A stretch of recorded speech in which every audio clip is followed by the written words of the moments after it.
The windshield was cracked, the air inside stale from weeks of closed windows and the slow rot of old fast food wrappers. The back seat was layered with blankets that reeked of cold sweat, damp socks, and forgotten dreams. 8-year-old Eli James sat with his legs tucked against his chest, a tattered superhero backpack serving as both his pillow and closet. His mother, Rachel, adjusted the front seat as far back as it could go, then draped her faded hoodie over her face to block the glow of the gas station lights outside. This was home. For almost 2 years now the car, a rusted '97 Honda Civic, had been their sanctuary and their prison. Rachel had once lived in a one-bedroom apartment, had a steady job at a diner, and managed to keep Eli clothed and fed. But after the owner sold the building, their rent spiked, and when the diner closed without warning, everything collapsed like a house of cards. No family to turn to. No friends who hadn't already walked away when times got hard. They tried shelters, but most were either full or felt more dangerous than the streets. So the car became their best option. Rachel would park it behind 24-hour supermarkets, blending in with late-night employees, and wake before sunrise to avoid the security guards. She'd wipe herself clean in a gas station stall, apply drugstore mascara with trembling hands, and hustle to one of her 2 jobs, sometimes cleaning motel rooms, sometimes working in back kitchens no one cared to visit. Eli, for his part, never complained. He saw the dark circles under his mother's eyes, the way her hands shook when she counted change for breakfast burritos they couldn't afford. He knew better than to ask for toys, or new clothes, or even lunch some days. Instead, he sat in the back seat each morning with a notebook and a pen borrowed from a bank's lobby, writing wild dreams into crumpled pages. Dreams of owning buildings, running companies, wearing suits. But mostly, dreams of a room with a door, a bed with sheets, and a mother who smiled again. During the day, while Rachel worked, Eli spent time in public libraries. The librarians were kind, though they didn't know his truth. He devoured every book he could, science fiction, history, math workbooks, self-help manuals. He was especially obsessed with business stories. He loved reading about people who had nothing and made something of themselves. Each success story lit a fire in him, like a whisper, "You could do this too." At night, Rachel would return to the car utterly exhausted, her feet blistered, her voice hoarse, but she'd always ask Eli how his day at school was, even though she knew he hadn't been to school in months. She couldn't register him without a permanent address, and every attempt to talk to a school administrator ended in dead ends or judgmental eyes. Still, Eli pretended. He told her about fake classmates, imaginary teachers, made-up tests. And she listened with a proud smile, letting herself believe it for a moment. One night, as the cold crept in through the car's floor, Rachel broke down. She thought Eli was asleep, but he wasn't. She wept quietly, whispering, "I'm sorry, baby." "I'm so sorry." That night, Eli didn't sleep. He stared out the window at a billboard showing a suited man standing in front of a skyscraper.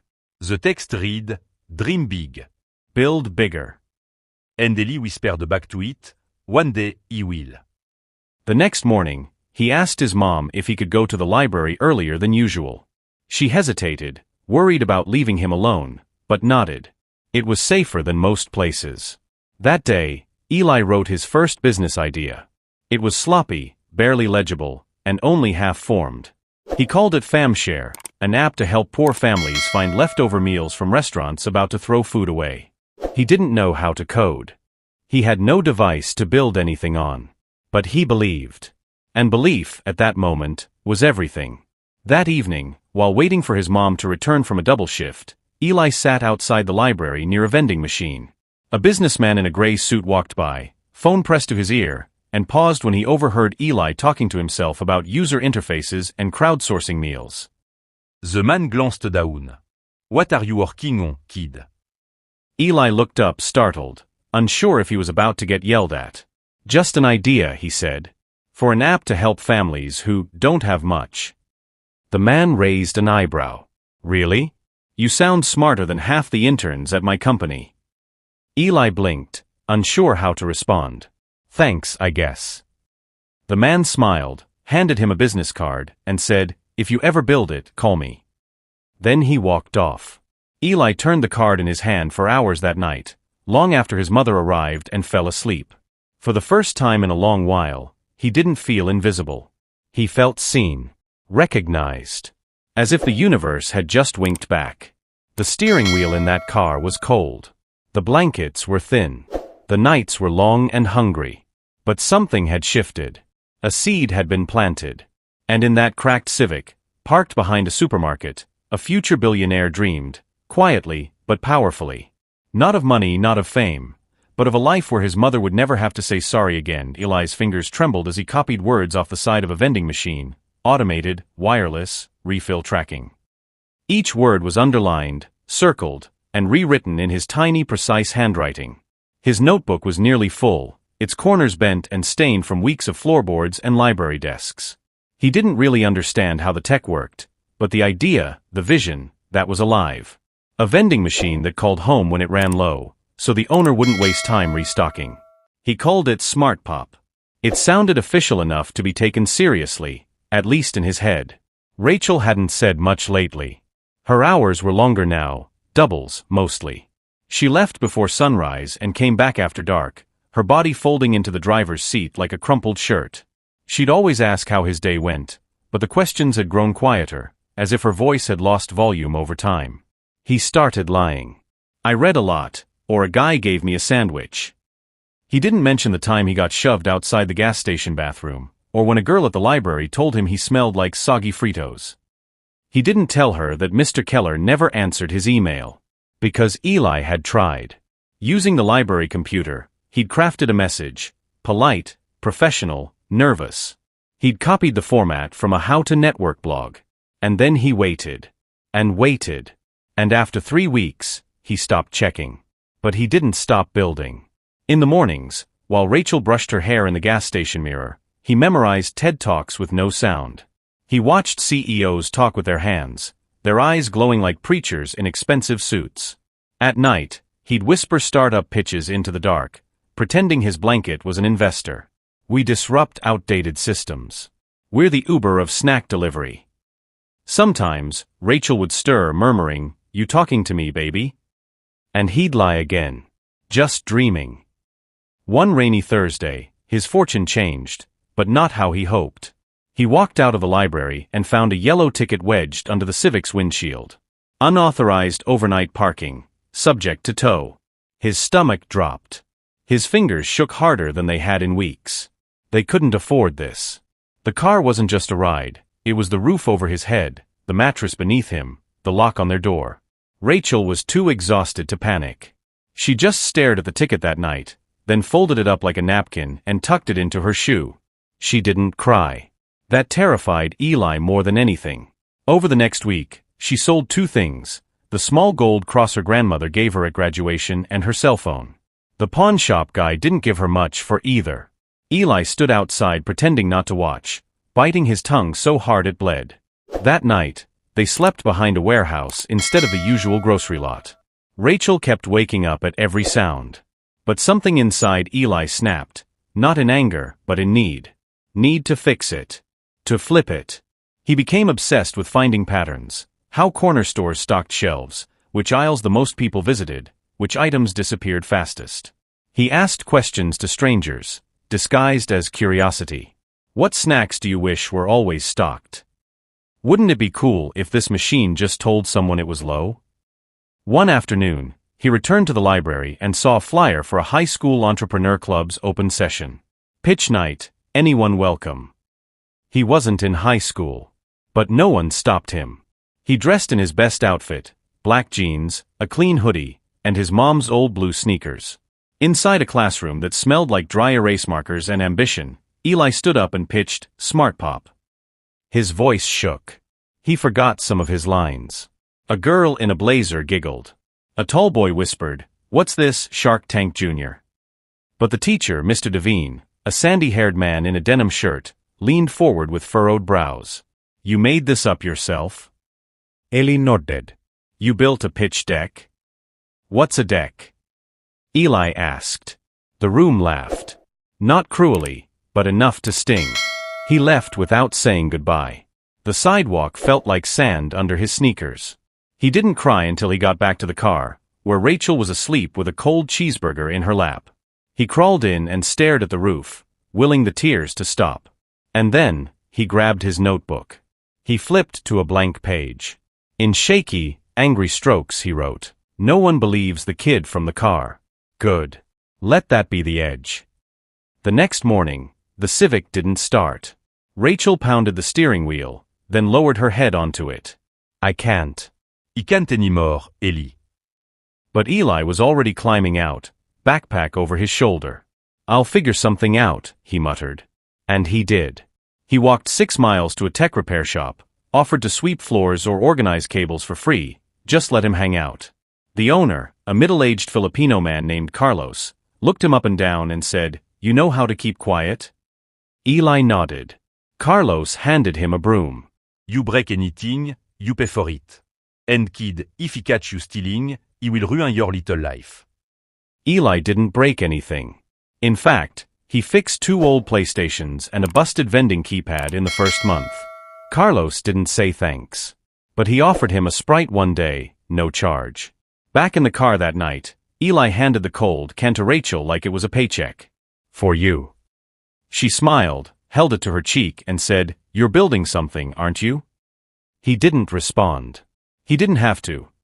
Eli stood in the back room of Carlos's repair shop for hours after the first broom sweep. He didn't ask for pay, he didn't expect any. Instead, he watched. Eyes tracking every solder iron movement, every click of a disassembled keyboard, every time Carlos muttered about a capacitor like it had ruined his life.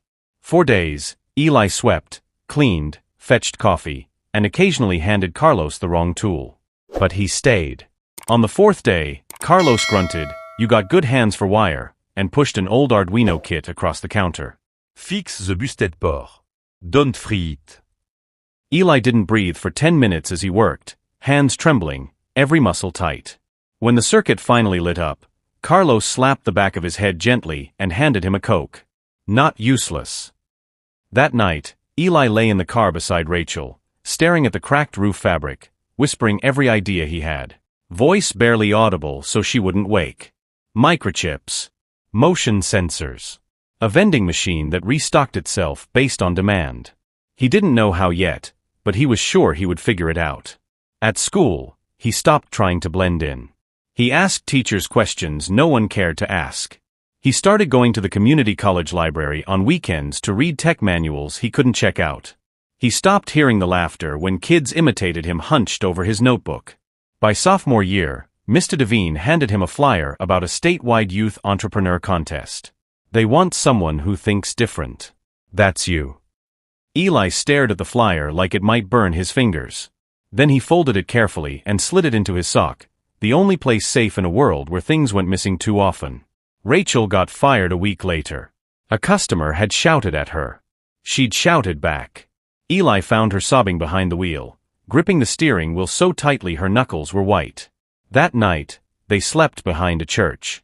The next morning, Rachel insisted on walking to day labor pickup points, leaving Eli in the car with leftover toast and her cracked phone. He didn't waste the data.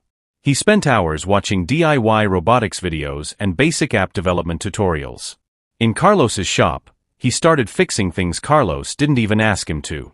He repaired a cash register, replaced a cracked LCD screen, even got an old fax machine humming. One evening, Carlos pulled him aside and handed him a small cash envelope. $15 a day. Don't ask for more. Eli held the envelope like it was sacred. He gave 10 to Rachel, who tried not to cry. She bought them real chicken that night, and they ate it with their fingers, laughing under the glow of the dashboard. For the contest, Eli submitted an idea called Smart Pop, an intelligent vending system that tracked sales, adjusted stock, and reduced waste. The night before the first round of presentations, the Civic's engine failed completely. Rachel told Eli she'd figure it out. She always said that. But this time, she called her estranged sister, someone she hadn't spoken to in 6 years. That night, a tow truck took the car and an old pickup arrived. Rachel kissed Eli's forehead, told him to sit tight, and rode off in the truck. She came back 2 hours later with a backpack and a motel key. 3 nights, she said. Make AM count. Eli spent those nights rehearsing his pitch aloud, using the mirror above the bathroom sink. When he finally stood in front of the panel, 5 adults in suits, stiff expressions, his knees shook so hard he thought he might collapse. But then he thought about Rachel, scrubbing toilets for motel money. About Carlos, calling him kid like he meant apprentice. About the car, and how he never wanted anyone he loved to sleep in one again. He cleared his throat and began. Eli didn't win. But he came second. And that was enough to get him noticed. A local entrepreneur, Tarek Lewis, approached him afterward. Middle-aged, sharp suit, sharper eyes. You built that prototype yourself? Eli nodded. Out of scrap. Tarek smiled. Let's talk. Over months, Tarek became a mentor. He gave Eli access to a co-working space and paid for his first proper dev kit. Rachel got a job cleaning office buildings. They moved into a studio apartment so small Eli's feet touched the fridge from the couch. But it had heat, running water, and a door that locked. And Eli? He didn't sleep. Not really. He built SmartPop from the ground up, refined the sensor tracking, integrated it with a basic inventory AI, and coded the interface himself. When he finally demoed it to a room of investors, he wore Carlos's old blazer and Rachel's iron slacks. His hands still shook. The winner would receive a $20,000 seed grant and a mentorship with one of the region's top accelerators. 6 days. And all he had were cardboard, wires, hope, and the back seat of a car. When he told his mom, she didn't speak for a long time. She just kept stirring the instant ramen in the gas station microwave, jaw tight, lips trembling. He thought she didn't believe him at first.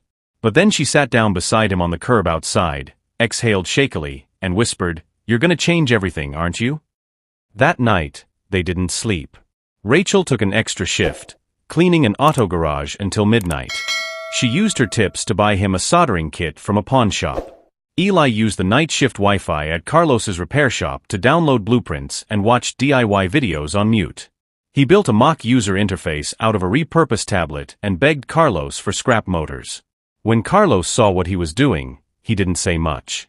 Just handed over a dusty half-working Raspberry Pi and told him, "Make it talk." The prototype wasn't perfect. It was scrappy, ugly even. The touchscreen lagged, and one of the servos clicked like a dying insect every time it dispensed a product. But it worked. By the 5th night, Eli hadn't slept more than 2 hours. He looked like a ghost in the motel mirror, dark circles like bruises, lips cracked, hoodie hanging off his bones. But the machine blinked back at him with a bright green light. It was alive. His mom pressed her hands against his cheeks and whispered, "Whether you win or not, you already did the impossible." On the morning of the pitch, Eli wore Carlos's blazer, 2 sizes too big, and his mom's best black slacks. He used a hotel iron to press the creases. They borrowed a rolling cart from the motel manager and loaded SmartPop onto it, praying the wheels wouldn't break during the 2 bus transfers to the city auditorium. The stage was bigger than he imagined. The auditorium buzzed with lights, cameras, and corporate suits. The 4 other finalists had teams, laptops, slick PowerPoints, even branded banners. Eli had a hand-printed poster, his vending machine, and a 10-minute window to prove he wasn't just some poor kid with a lucky idea. When his name was called, he walked on stage, throat dry, knees knocking. He took a breath. Looked at the judges. Then he remembered what Carlos had told him in the repair shop a few nights ago. They don't invest in machines, kid. They invest in people. Tell them why you built it. So he did. Eli didn't start with the specs. He didn't talk about automation or inventory tracking. He told them about nights in a parking lot, about his mother skipping meals to buy him school supplies, about the time the corner store near their car refused to let his mom use the bathroom, about watching people line up for overpriced, unhealthy snacks because they didn't have better options. Then he told them what SmartPop could do, AI-powered, community-focused vending machines that stocked fresh, affordable products tailored to neighborhoods, rotating inventory based on demand, weather, and local data. Products sourced from local vendors. Options chosen by the community. Accessibility prioritized. Halfway through, the tech CEO on the panel sat forward. By the time Eli finished, there was a pause. A deep, crackling silence. Then, applause. He didn't win. The judges awarded first place to a girl with a biotech water purification startup. She deserved it. But what happened next changed everything. After the show, a man in a crisp gray blazer, Tarek Lewis, a venture capitalist and ex-founder of a fintech startup, found Eli in the hallway outside the auditorium. He asked him if he was open to grabbing a coffee and talking business. Eli said he didn't drink coffee, so they had fries at a McDonald's instead. Tarek listened carefully, asked smart questions, took notes. By the end of the meal, he offered Eli something better than a prize, a $5,000 personal investment to finish building SmartPop, no strings attached, and an invitation to join his startup incubator's youth fellowship program. Eli and his mom cried all the way back to the motel, ugly sobbing, hands over their mouths to keep from waking the other guests. When they got back to the room, Eli put the money in a sock and hid it under the mattress. He still woke up the next day unsure if it had all been a dream. But it wasn't. He built the first full version of SmartPop with that money, painted the body himself, programmed the logic board over dozens of late nights, and installed it in a church rec center that agreed to host a pilot. Within 3 months, the machine had paid for itself. By the time Eli turned 17, SmartPop was operational in 6 neighborhoods. By the time he was 19, he had 3 full-time employees, 2 of them former classmates who used to ignore him in the library.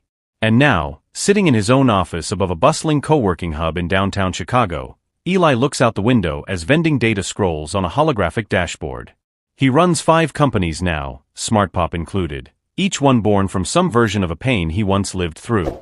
People don't always believe him when he tells them he used to live in a car. But that's okay. He remembers. Every time he sees a vending machine blink green. Every time his mother smiles without that weight behind her eyes. Every time a teenager emails him asking how they can start their own project.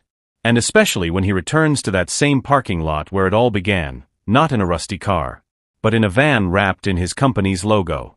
This time, he's the one giving food away for free. Eli stood in a world that felt entirely foreign, not because of geography, but because of momentum. Just a year ago, he was brushing his teeth with bottled water behind a gas station, hiding homework under his coat when it rained. Now he was riding in the back seat of an Uber Black, laptop open, reading a drafted licensing agreement for his second SmartPop model. The investor meeting with Tarek Lewis had snowballed into something unstoppable. Not only had Tarek offered Eli a small angel investment, he brought in partners, advisors, and a legal team who believed that SmartPop wasn't just a great vending machine idea. It was scalable, data-driven, and crucially, rooted in compassion. Eli had never imagined kindness could be a business advantage, but it was. His machines didn't just vend, they offered affordable, healthy snacks with nutritional alerts, allergy notifications, and discount codes for EBT users. SmartPop was everything he and his mom had needed years ago, when dinner was often peanut butter crackers and hope. What started with a high school competition had led to city contracts, community center partnerships, and a small warehouse office. That office became the place where Eli would do his homework, assemble new tech, and soon, offer jobs to 3 of his classmates, including Andre, who once teased him for living in a car. There were no grudges now. Andre was the first to show up and the last to leave, and they laughed about the past like it was someone else's life. Rachel, meanwhile, had never fully accepted the new version of reality. She still flinched when they passed the old gas station where they used to sleep in the sedan. Even after Eli put down a deposit on a small apartment for her, complete with a washer, a real kitchen, and a corner just for her books, she still tucked money into her shoes, still kept the car stocked with blankets, just in case. It's hard to stop waiting for the other shoe to drop, she confessed one night, sitting on their new balcony under string lights. Eli understood. Trauma doesn't clock out when the money clocks in. He had his own nightmares. In the middle of team meetings, he'd sometimes feel a rush of heat, fear that it was all an illusion, that he'd wake up to frost on the windshield and a notice on the car window from a cop. But he channeled those feelings into fire. By the time he turned 18, SmartPop had become 3 different models, each tailored to specific settings: schools, rehab centers, and low-income residential complexes. His machines didn't just dispense food, they gathered data that proved what low-income communities lacked, what they needed more of, what time hunger hit hardest. That data, anonymized, ethical and intentional, became their secret weapon. Cities began to notice. In came the emails, proposals, local news segments. One day, Tarek slid a folder across the conference table. "Time to incorporate," he said. "This is bigger than vending now. This is community infrastructure." Eli called his company Second Wind Solutions. Not just vending. Soon, they were designing mobile laundry trailers, bus stop chargers for homeless shelters, and a nutritional app coded by a team of ex-juvenile tech students Eli funded. His mission wasn't charity, it was dignity. His third business? A fleet of refurbished school buses turned into pop-up tutoring centers. His fourth? Smart Loop, a logistics tool for nonprofits managing resources across underserved zones. His fifth, the most personal, was simply called Motel Mom, a startup aimed at providing transitional housing for single mothers with teen boys. They always get forgotten, Eli told a crowd at his first TEDx talk. Everyone talks about single moms with babies. But try being a mother raising a teenager in a car. That's a different kind of storm. That moment made headlines. Not because Eli cried on stage, though he did. Not because he mentioned sleeping in the Target parking lot, though he did. But because at the end of the talk, he invited his mother to stand up from the front row. She didn't want to. But the whole audience turned to her as he said, "If you're impressed by me, it's because you haven't seen what it takes to hold a life together when every system has failed you. My mom isn't resilient, she's revolutionary." The standing ovation wasn't for him. It was for her. Rachel trembled as she stood, her hands clutching her thrifted dress. That dress would end up on the cover of a business magazine, awkward sleeves and all, because Eli refused to replace it for the photo shoot. "This is the woman who gave me everything," he said. "Don't Photoshop her into your fantasy." But Eli's world wasn't fantasy. It was deeply real. There were setbacks, break-ins, burnout, red tape, and imposter syndrome. There were nights he collapsed into a pile of packaging foam on the warehouse floor because he couldn't go home until every Smart Pop unit was updated. But every time it felt too much, he remembered what it felt like to look out a foggy car window in January and wonder if you were disappearing. Now, every machine they installed was like planting a little flag that said, "You're seen." His team grew. So did his resolve. By his 21st birthday, he'd opened a second warehouse, launched a mentorship pipeline, and partnered with 3 other formerly unhoused founders to write a free startup curriculum called From Sidewalk to Startup. One night, after closing a deal with a city he'd once been evicted in, he drove his mom back to the gas station they used to sleep behind. She didn't want to go. "It's a graveyard," she said. But he insisted. They sat there in silence, headlights off. Same parking space. Same broken fence. Only now, he was behind the wheel of a clean electric van with their logo on the side. "Mom," he said softly, "this was the start line. Not the end." She nodded, finally, and looked at the stars. They weren't sleeping in the dark anymore. They were building light for others. There were moments Eli couldn't remember what hunger felt like anymore, but he could remember how his mother looked when she tried to hide it. Her quiet, "I'm just not hungry right now," with a gentle pat on her stomach. Those memories came rushing back the morning he woke up in a hotel suite in Singapore, floor-to-ceiling windows washing the room in golden light, his phone buzzing with calls from international investors. He sat up, still in the suit from last night's awards dinner, his tie loosened like the guard he rarely let down. His company, Second Wind Solutions, had just signed a partnership with the World Health Organization, there for 10 minutes before realizing his hands were shaking.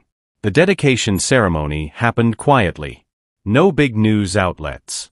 Just a handful of school children, 2 teachers, his mom, and a few community leaders.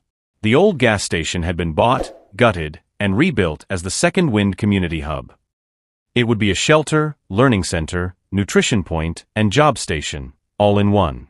As Rachel cut the ribbon, her eyes met Eli's, and in that gaze, he saw every night she spent sitting upright in the driver's seat so he could sleep across the back. Every time she skipped meals. Every line on her face was a blueprint of what they had built together. That night, in front of the soft lights of the new building, Rachel hugged Eli in front of the crowd, her voice cracking as she whispered, "You did it, but we survived it together."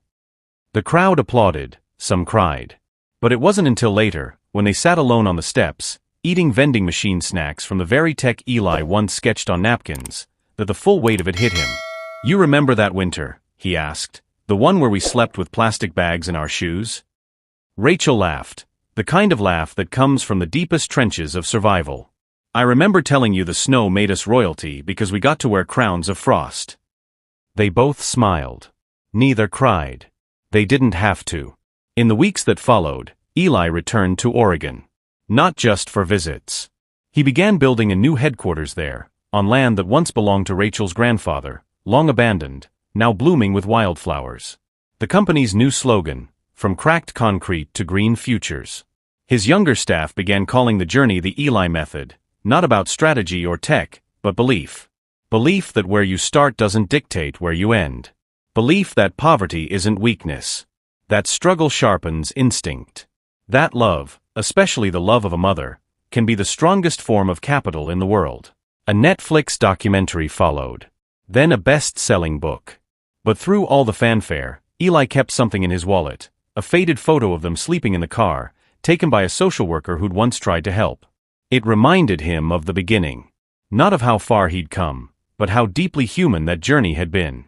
At 30, standing on stage at the Global Changemakers Summit, Eli ended his keynote not with stats or applause lines, but with a simple sentence. Success is not what I built, it's that my mother never had to sleep in a car again.